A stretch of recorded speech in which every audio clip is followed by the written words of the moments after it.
Komisi 3 DPRD Provinsi Jawa Barat menyoroti turunnya pendapatan daerah tahun 2019 sehingga mendorong Dinas Pendapatan untuk berinovasi agar bisa lebih maksimal dalam pencapaian target.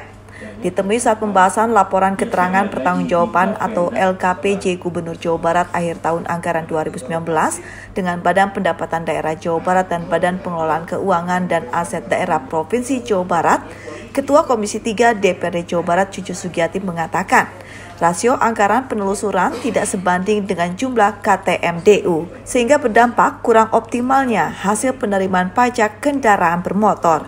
Selain itu, belum optimalnya penerimaan dana perimbangan yang bersifat given, sehingga perlu lebih diupayakan untuk dikonsultasikan dengan pemerintah pusat agar ada perubahan yang signifikan. Program yang dilakukan oleh Bapenda ini tidak adanya terobosan, sehingga dalam pencapaian target ini masih juga kurang maksimal. Kemudian juga kami melihat di dalam penerimaan dana perimbangan. Nah, penerimaan dana perimbangan ini tentunya harus dikonsultasikan dengan pemerintah pusat supaya adanya perubahan-perubahan yang signifikan. Cucu menekankan pandemi COVID-19 berdampak luas, salah satunya terhadap perekonomian. Namun Cucu optimis pendapatan pada tahun 2020 tetap bisa maksimal dengan menggali potensi-potensi yang ada, tentunya dengan kajian dan pendalaman-pendalaman, salah satunya optimalisasi pajak air permukaan atau PAP. Saya kira masih banyak potensi lain yang kita bisa maksimalkan, tentunya dengan kajian-kajian dan pendalaman-pendalaman, sehingga kita bisa memaksimalkan potensi-potensi yang memang belum kita gali itu.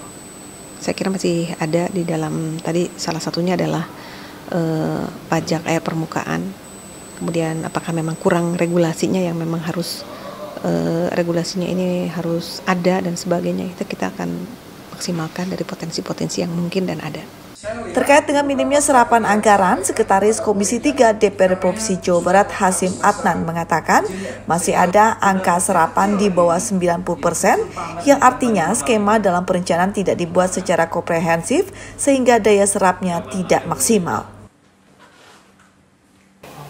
Masih minimnya daya serap yang terbukti dari hasil analisa kita, ternyata memang masih ada yang di angka di bawah 90%.